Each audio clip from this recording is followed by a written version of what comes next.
আজ দিনটি হলো সোমবার, তাই তো সকালবেলা উঠে সব কিছু আগে পরিষ্কার করে নিয়েছিলাম, রান্নাঘর সব কিছু। তারপর মায়ের খাবারটা রেডি করে দিলাম। আর এরপর তো চলে আসলাম রান্নাঘরে।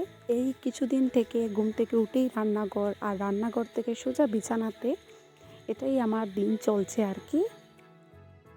আর আজ বানিয়েছিলাম কাঁকরোল ভাজি। আর এই কাঁকরোলগুলো কিন্তু আমাদের বাড়িতে। আর এই কাঁকরোলগুলো খাওয়ার পর থেকে না, বাজারের কাঁকরোলগুলো খেতে আমার একদম ভালো লাগে না। আমাদের কাঁকরোলগুলো এত ভালো খেতে। আর এই তো কাঁকরোল ভাজির সাথে অন্য পাশে বসিয়ে দিলাম ভাতও। আমার ভাতটাও হয়ে গিয়েছে, এদিকে ভাজাগুলোও হয়ে গিয়েছিল।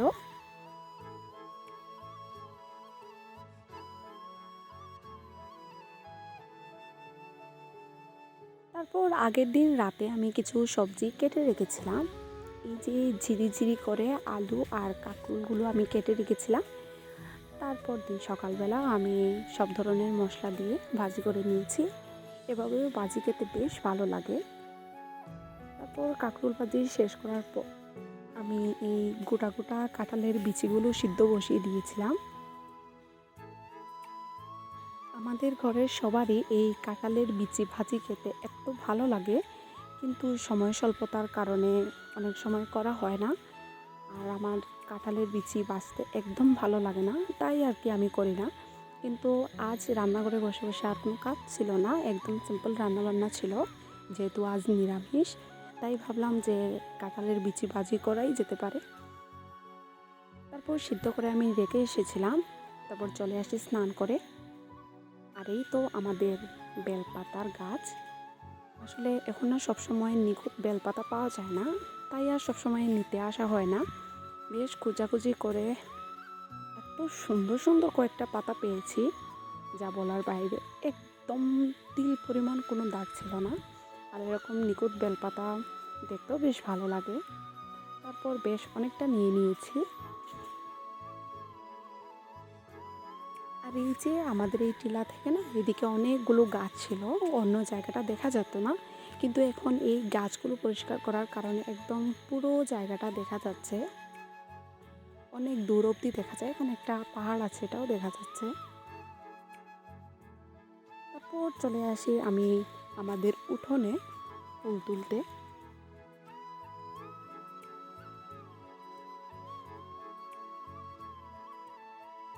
আর এখন কয়েকদিন থেকেই সাদা ফুলগুলো একদম হচ্ছে না, বেগুন কয়েকটা হয় আর কি।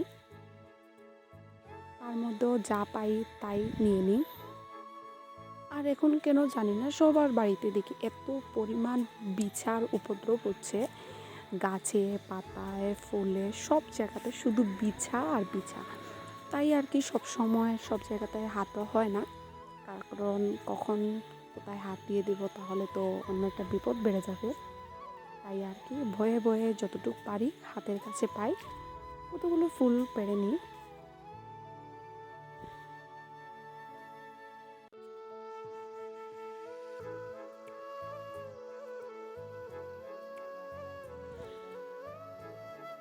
আর এই জায়গাটা, আমাদের উঠোনের সামনের জায়গাটা এত জঙ্গল লেগে গিয়েছে, কারণ মা অসুস্থ। আর এইসব আমি ভয়ে কাজ করি না এই সব জায়গাতে, তাই আর কেউ পরিষ্কার করার মতো নেই। তাই আর কি এখানে বাজে গাছ কিছুই নেই, ঘাস নেই, এখানে শুধু গাছ আছে, ছোট ছোট গাছ অনেকগুলো, কিসের যেন।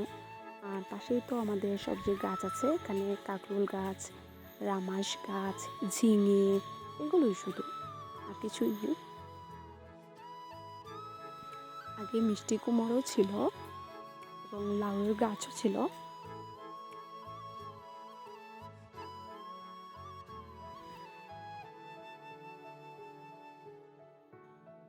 প্রতিদিনই ভাবি আমি একটু তাড়াতাড়ি করে পুজো দিয়ে নেব, কারণ সকালবেলা উঠে যেহেতু আমার কিছু খাওয়া হয় না, আমি একবারে পুজো দিয়ে তারপর খাই।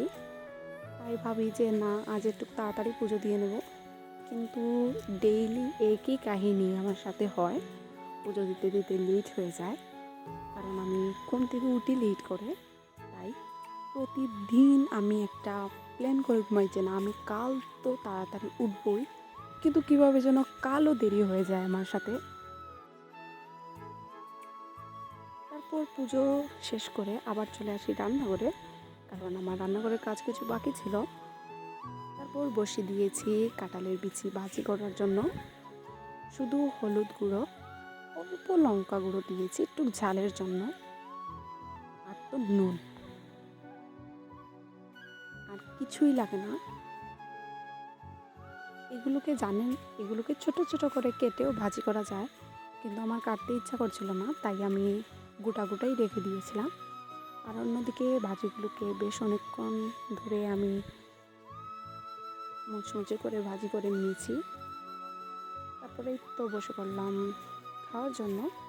আর আমার আজকে দুপুরের ভাত খেতে খেতে প্রায় 3টা বেজে গিয়েছিল। এর আগে অবশ্য আমি মাকে ভাত খাইয়ে নিয়েছি, তারপর আমি বসেছি খেতে।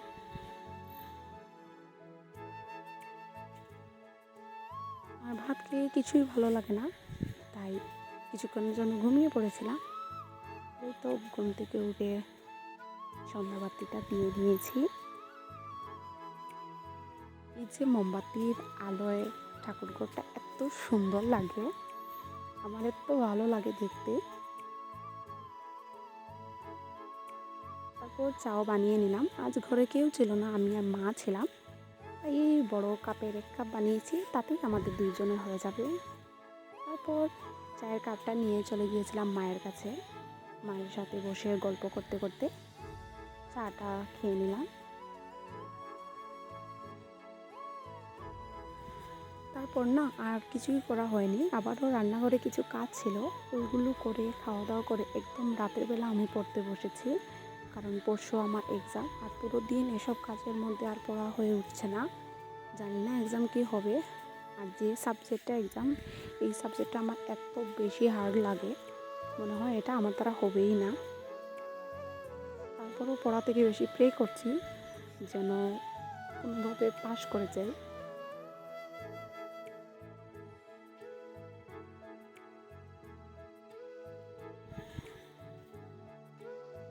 তো অনেক কিছু ছিল, এখন তো আগে তো বই থেকে খাতা থেকে পড়তাম, কিন্তু এখন আমার কাছে বই নেই, তাই সবগুলো নোট আমি কালেক্ট করে নিই, তারপর পিডিএফ করে এভাবে শিট বানিয়ে নিই, তাহলে পড়তে অনেক সুবিধা হয়।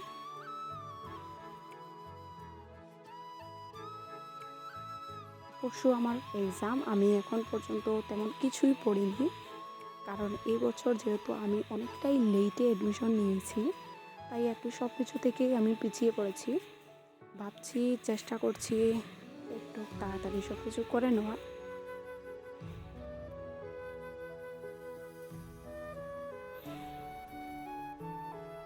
আর পরশু আমার বুটানি এক্সাম। আপনাদের কাছে জানি না, কিন্তু বুটানি সাবজেক্টটা আমার কাছে এত টাফ লাগে,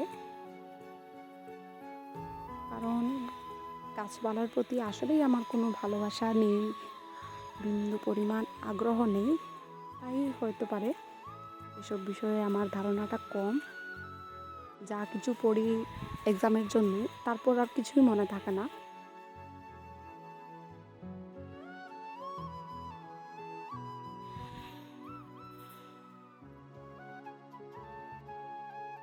আপনারা কে কে বুটানি নিয়ে পড়ছেন অবশ্যই জানাবেন।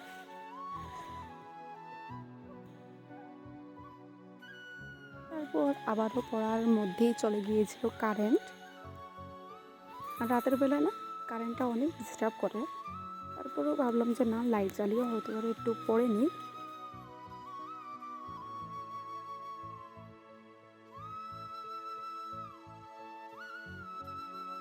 আগে আমি কখনো এভাবে জুড়ে জুড়ে পড়তাম না, ছোটো থেকে এত বড় হয়েছি, কিন্তু কলেজে ওঠার পর থেকে এগুলো এভাবে পড়তে হচ্ছে, না হলে মনে থাকছে না।